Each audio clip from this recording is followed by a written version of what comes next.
Good evening. It is Wednesday, August 20th, 2014 at approximately 6:30 p.m. Welcome to the Olentangy Local Schools Board of Education regular meeting. This is a business session, so we will be voting. So I call the meeting to order. Mr. Curran, please call the roll. Mr. Bartz? Yes, here. Mrs. Fiesel? Here. Mr. King? Mr. King is out of the country on vacation. Mr. White? Here. And Mr. O'Brien? I am here. Please join me in the Pledge of Allegiance. I pledge allegiance to the flag of the United States of America and to the republic for which it stands, one nation, under God, indivisible, with liberty and justice for all.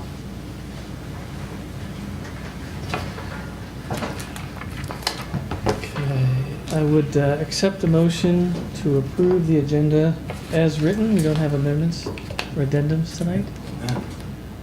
Motion to accept. Second, please. Second. Any discussion on the agenda? Okay, seeing none, please call the roll. Mr. Bartz? Yes. Mrs. Fiesel? Yes. Mr. White? Yes. Mr. O'Brien? Yes. Okay, we move right into the presentation portion of tonight's meeting. We have, I believe, two guests to come up and speak. They are Emma Friedhauer, if I say that correctly. Friedhauer, thank you. And Ryan Stolz. Emma is a student at Tyler Run Elementary, and Mr. Stolz is her teacher. And they are the regional winners from the Invention Convention. First, I'd like to start off by thanking you guys for having us here today. I'm Ryan Stahl. I was Emma's third grade teacher last year. The reason we're here is she was the Invention Convention winner not only at Tyler Run, she got to move on to COSI and compete against other Central Ohio schools. And she took the second place finish. Can't take any credit. She did all the work. And I'll let her explain her invention to you. And Emma Friedhauer.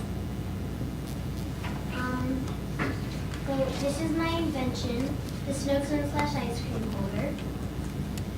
What it does is it keeps the ice cream when it melts off your hands because there's ice in here. You put water, you take this off and fill this up with water.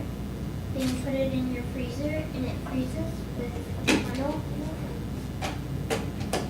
like that. And then when you go to like the fair or the carnival or go out to get ice cream, you just put your ice cream in here and it keeps it cold so that it doesn't melt and get sticky all over your fingers. And so that the ice does not freeze your hands, we put a drink koozie on it. So this was prototype number 1. Its cons are doesn't keep ice cream cold, not reusable, and you cannot set it down. And then also we have prototype number 2. What did not work about this is that the cone was wobbly. It kept ice cream off your hands.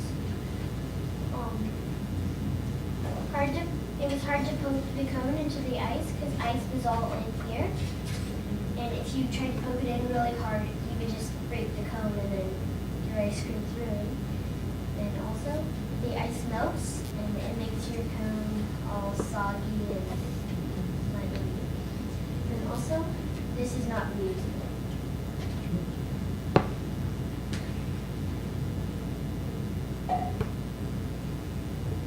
So, what I started off with for the Invention Convention was this little booklet. You had to fill out every page of it. So my dad, he helped me type it all out onto my computer. And then I just filled it all in.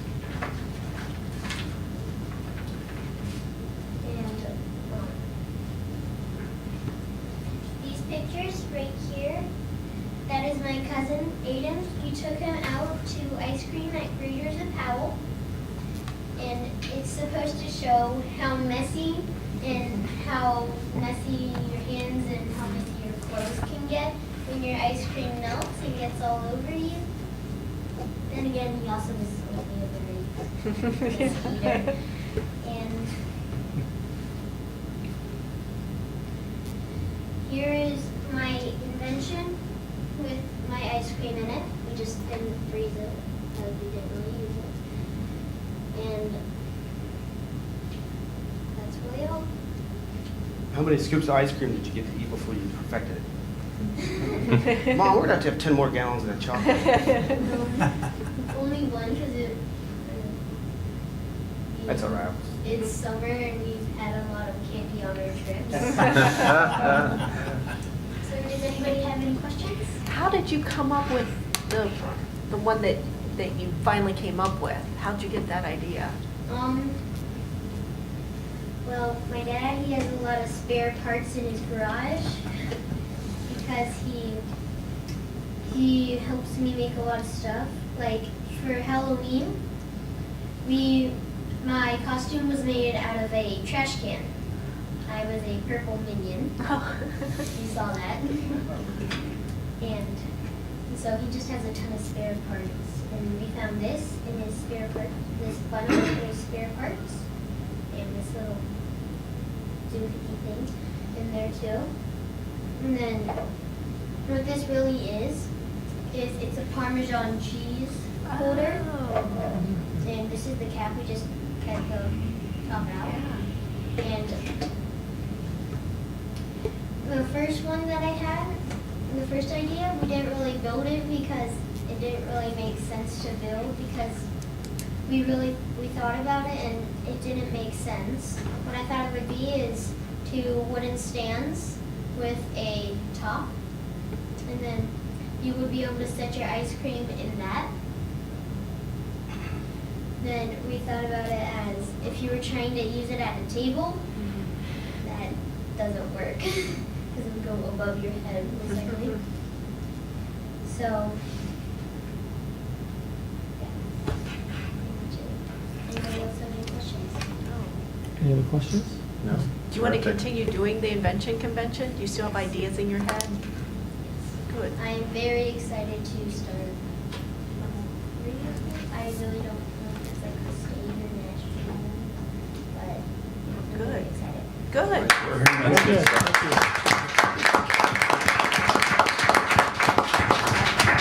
Thanks for sharing that with us. Yes, thank you, Ellen. Great job. As we say, you're welcome to stay, but we also understand if you want to leave. That it's Volleyball nice out. practice. The tallest girls in fourth grade have to about that. Ah, yeah. I'm the tallest. Thank you guys. Thank you. All right, thank Thank you. you. Thank you.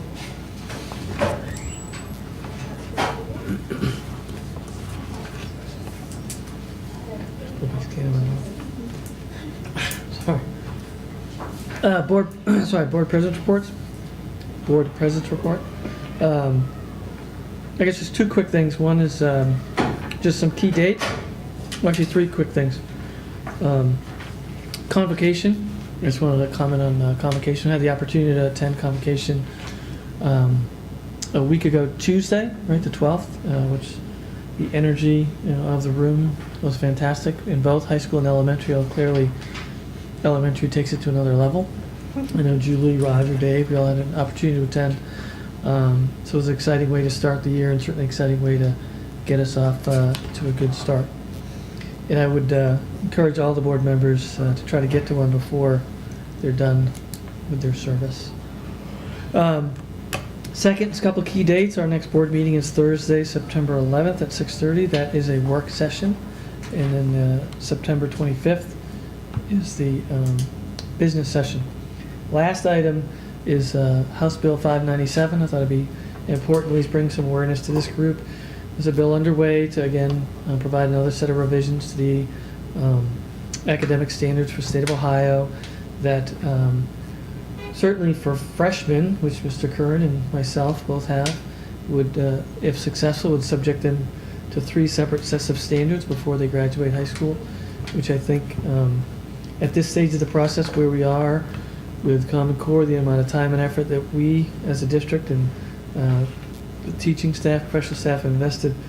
It's a shame that we've got to get sidetracked with, yet another kind of pass at this discussion on academic standards. So I hope that people pay attention to the process and voice their opinion to their appropriate legislators to make sure that the resources of the district are put to work, focused on the right things, and that's moving forward with the standards we've already have and have continued to elevate. So that's all I have for my president's report.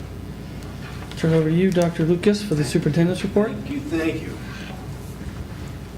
Well said, Mr. O'Brien, well said in regard to the Ohio content standards. Believe it or not, we started school. I think everybody knows that, right? I had the pleasure of finishing up visits. We continue to increase as far as enrollment and finished up the last visit today to the schools. So I have to say it was a very, very good opening. We did welcome 18,716 last Wednesday. I just got the August 20th report, which would be today, 18,743.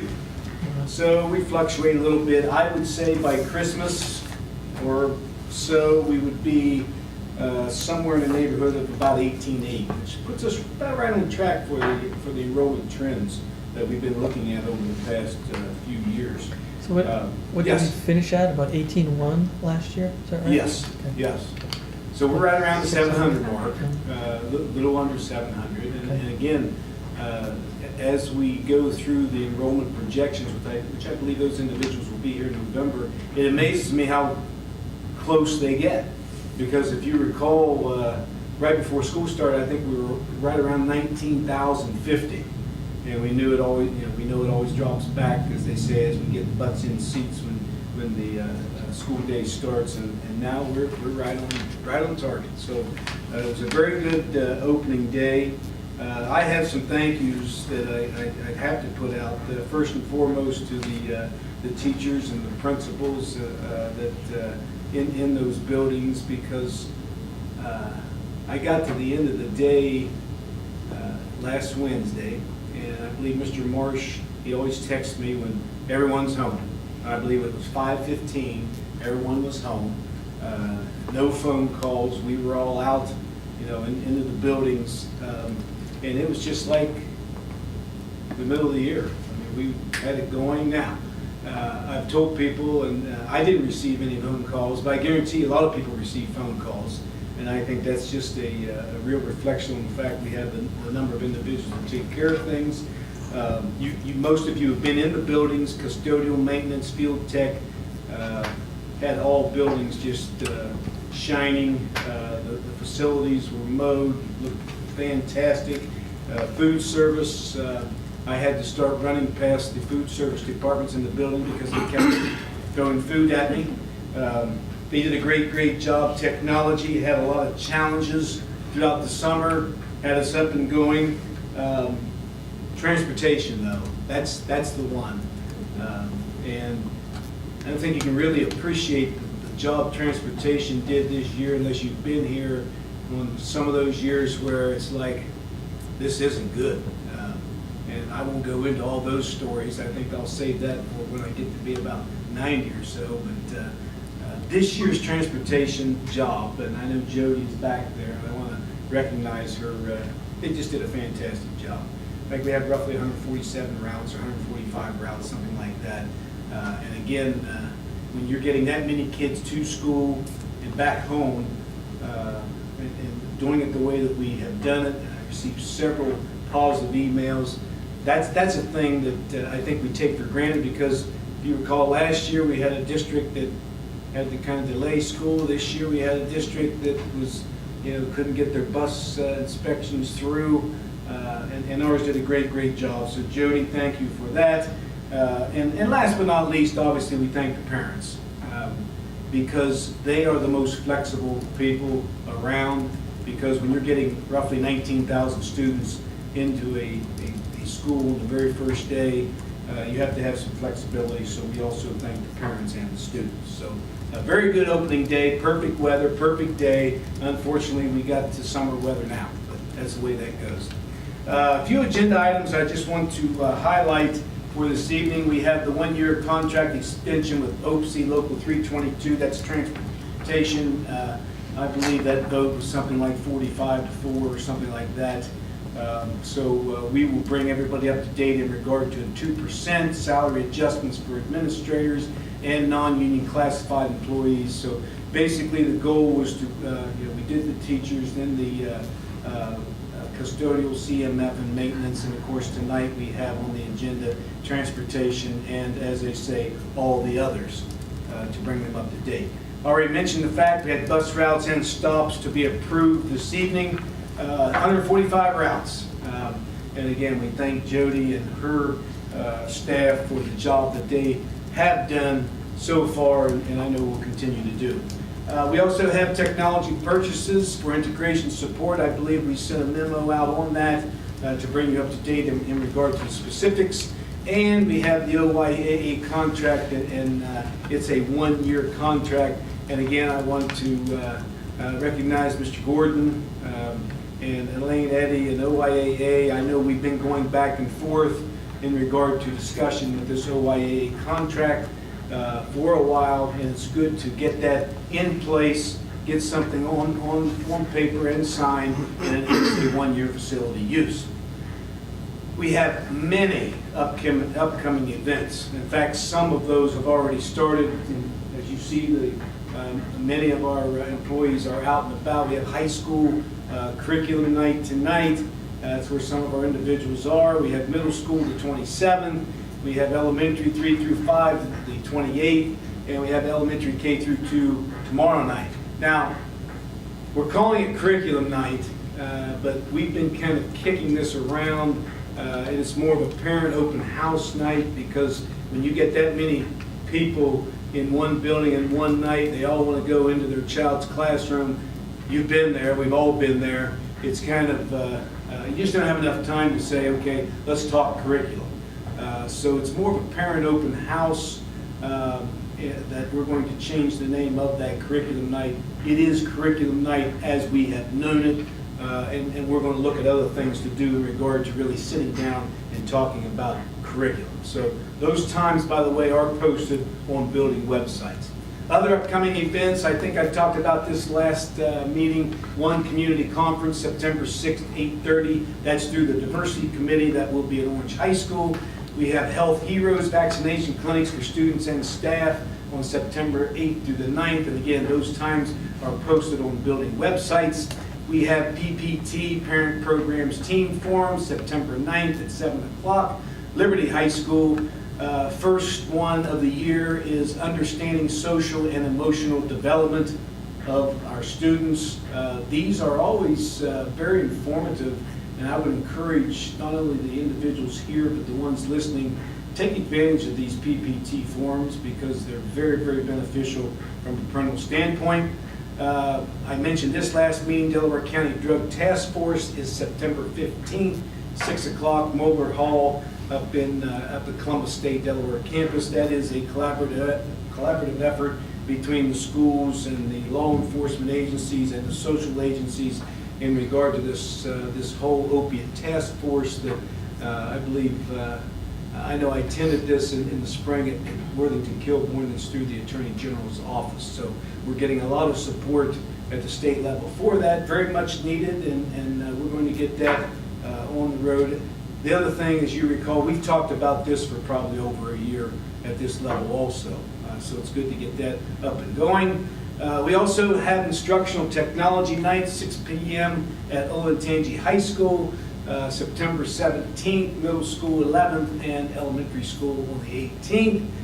Things that aren't up there, by the way, I know Mr. Kern has been working on this, and he always tells me I steal his thunder. So if you're going to talk, are you going to talk about the upcoming school finance piece? No, I wasn't. I didn't want to steal your thunder. He's going to be talking about the school finance piece. And in fact, I think it's probably going to be September or October. I do want to say about this, though, Mr. Kern has been here now for 1 year, and the things that he has already picked up and done, I hope everyone knows and understands the work that's been put forth he's been a resident anyway, so it wasn't like he came in here not really knowing all about Olentangy, but he's going to have some very good information in regard to that school finance piece. He and I have been working together for ever since he's been here, so he has a very good grasp, and we're looking forward to that. So last but not least, I have a video. Is that correct, Devin? Yes. As you know, we have the ALS Bucket Challenge, and I've been challenged by about 5 different people. So I had to go through with that today. Yeah, Mr. O'Brien Hi, was one. I'm Wayne Lucas, Superintendent of the Olentangy Local Schools. I'm here at the Shanahan Middle School Stadium because a number of Olentangy employees, fellow board members, and area superintendents have nominated me to take the ALS Ice Bucket Challenge. I accept your challenge. This is a disease that hits home for us here at Olentangy. My predecessor, Scott Davis, who served as the district superintendent from 2006 to 2008, passed away from ALS in 2010. So I'm happy to help contribute to this important cause, not only to raise awareness about this horrible disease, but also in honor of my friend, Scott Davis. Bring on the bucket. Here we go. Ready?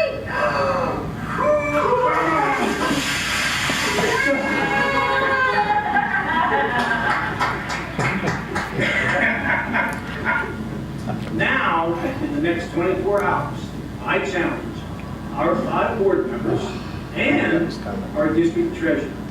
Good luck on your ALS Ice Bucket Challenge. I'll be glad to entertain any questions from the board at this moment. Yes, sir. Good job. How did all the wage increases get on the agenda? The administrators, including your own and the treasurer, how did that conversation go to get it on the agenda? How did it get on the agenda? Yeah. Like, I'll take it if you want Yeah, to. I mean- As we go through the agenda preparation process, I think as you participated in several executive sessions discussing both the certified contract as well as the other contracts, very consistent with that approach in terms of building the agenda, meeting of a meeting, strategizing both in the public session when appropriate and in executive session when appropriate as well. So leveraging the teachers' union wage increase to increase everybody else's? Leverage is your term. I think we applied a consistent approach across all bargaining and non-bargaining units. So you think it's okay to raise another 2% for administrators already get 11% boost on their salaries for the retirement pickup? We can cover To make that it when we like vote on the 15? item. I'm just asking, so it's really like a, And I answered. when it includes the 11, that, actually, the Medicare pickup too, so that'd be 13, add 2 to that, so really it's 15% increase for administrators. No, because those increases existed. The 11% that you referred to is an embedded item in the contract. The only change, the increment, It's is the still money. 2% on the base. It's every year, it occurs every year. It occurs every year, but it's not an increase. You articulate it as if it's an increase, Well, if you which is didn't do it, it'd incorrect. be an increase. I'm sorry? If you didn't pay it, it would be an increase, so it's an extra 11%. It's not an 13%. increase year over year. Well, if they had to pay for that for their You're trying to retirement. misrepresent it. I'm You just should at not least misrepresenting. represent it It factually makes it correct. about 13, 14%. It's not a 13% increase. It's a 2% increase. Check your math. Well, I checked it, it's perfect. It's Actually, wrong. it's higher than the 13. Your math is wrong. Anything else? Any other questions regarding the superintendent's report? Thank you.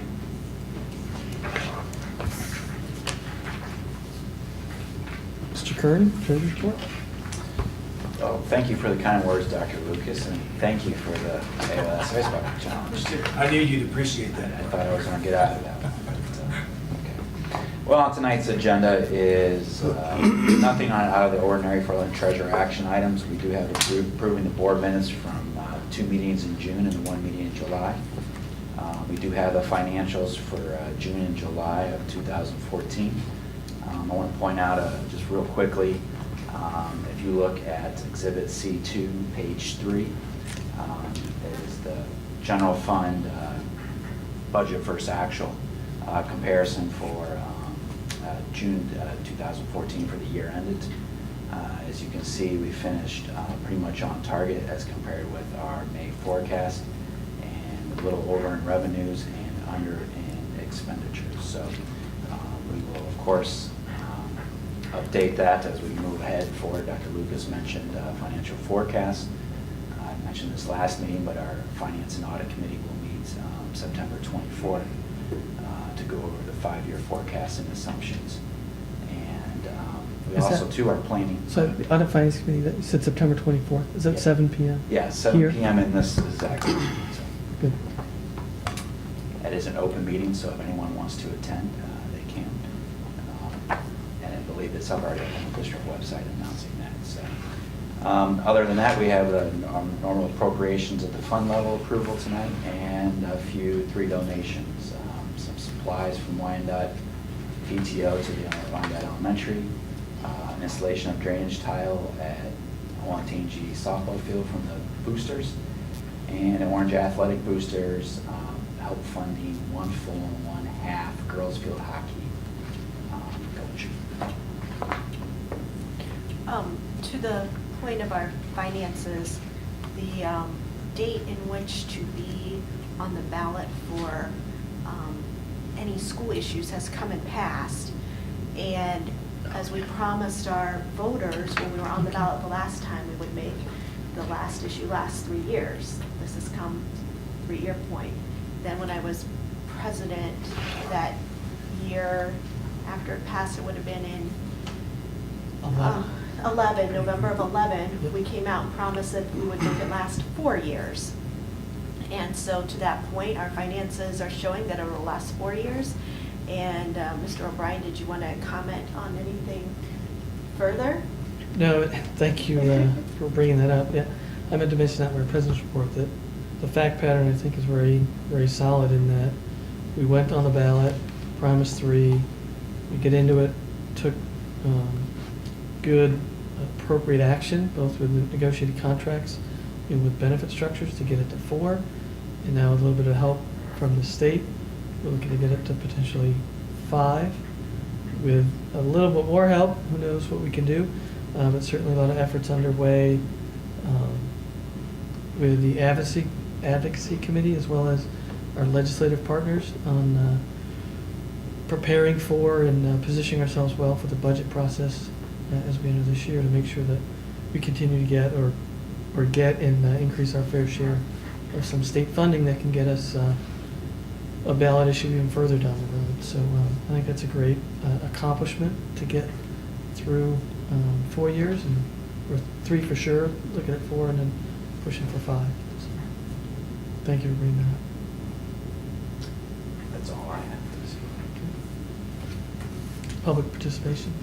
No comments? Okay, our first and only discussion item is the first reading of the board policy update, policy 3220, which is Exhibit A in your pre-read. Ms. Martin, would you like to take us through that? Thank you.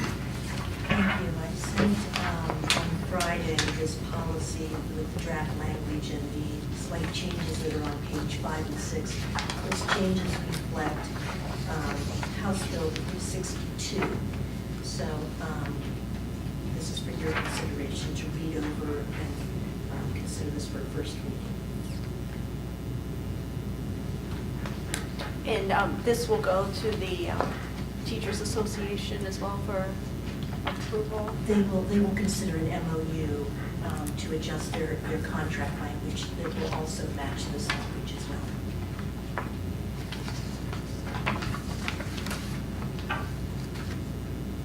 Anyone have any questions for Ms. Martin on the teacher evaluation process? On page 7 of 8, when it talks about the core subject teachers testing for content knowledge, is that, where they're rated ineffective, is that state law, or is it something that can be superseded, where you can be rated ineffective for 2 of 3 years before you have to take a content examination? I think that's Ohio Revised Code language. I was going to say, I think that's law. Are we able to have a stricter policy that's stricter than state law? Is that permitted? Can you look that up? I can look that up, but I'm not sure if we can or not, but I can check on that. Okay, thank you.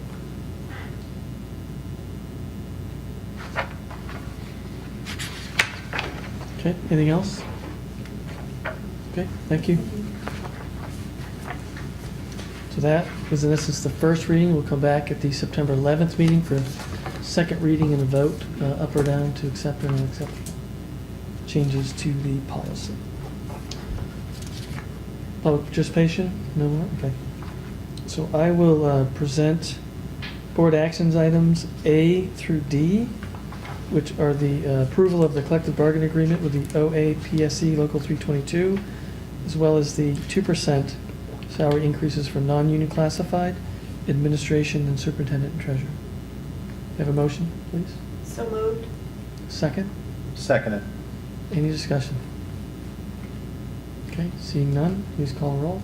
Mrs. Feasel? Yes. Mr. Bartz? Yes. Mr. White? No. Mr. O'Brien? Yes. So the board action items A through D pass 3-1. Mr. Curran, you want to present Mark, the can treasurer you action items? Take out B, or B for me, please. Just be alone? Yeah. Okay. Just B, the financials? Yes. So underneath the first treasurer action item, let's take action on item B, approve financials for June and July 2014. So moved. Seconded. Any discussion? Call the roll. Mrs. Feasel? Yes. Mr. Bartz? Yes. Mr. White? No. Mr. O'Brien? Yes. Now I'd like to take action on treasurer actions A, C, and D. A, approve board meeting minutes for June 17th, June 26th, and July 9th. C, approve amended FY15 appropriations at the fund level. And D, approve donations to the district. Okay. Motion? Motion. Second? Second. Any discussion? And I'd like to take the opportunity to thank the Wyandotte-run PTO, the OHS softball boosters, and OOAB for their donations. Thank you. Call the roll, please. Mr. Bartz? Yes. Mrs. Feasel? Yes. Mr. White? Yes. Mr. O'Brien? Yes. Dr. Lucas, you want to present? Can you pull your- out A2, 3, 5, and 6, please? 8, 2, 3, 5, and 6. So I will present superintendent action items A, 2, 3, 5, and 6 for approval, please. Well, do we have to pull John Peasy? Yeah. That's out? Okay. Yeah. All right. That was last week. So you're presenting A2, 3, 5, and 6. So A2 is certified positions. A3 is additional prep period. Mhm. 5, supplementals, which is coaches. And 6 is the pupil activity supervisors. Okay. Correct. I'll make a motion to accept those in a second. Second. Let's call roll. Oh, any discussion? Sorry. Seeing none, please call roll. Mr. O'Brien? Yes. Mr. Bartz? Yes. Mrs. Feasel? Yes. Mr. White? No. Present superintendent action items A1, 4, 7, B through H.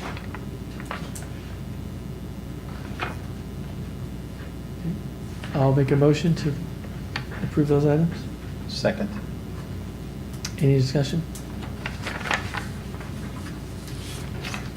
Call roll. Mr. O'Brien? Yes. Mr. Bartz? Yes. Mrs. Feasel? Yes. Mr. White? Yes. Okay, those items pass 4-0. I'll now take a motion to move into executive session as permitted by section 121.22 G2 of the Ohio Revised Code to discuss the purchase of property for public purposes. We will not be taking action. When we return, we will only return in adjourn. Okay, please get a motion. So moved. Seconded. Any discussion? Okay, please call roll. Mrs. Feasel? Yes. Mr. Bartz? Yes. Mr. White? Yes. Mr. O'Brien? Yes. All right, thank you very much. See you September 11th.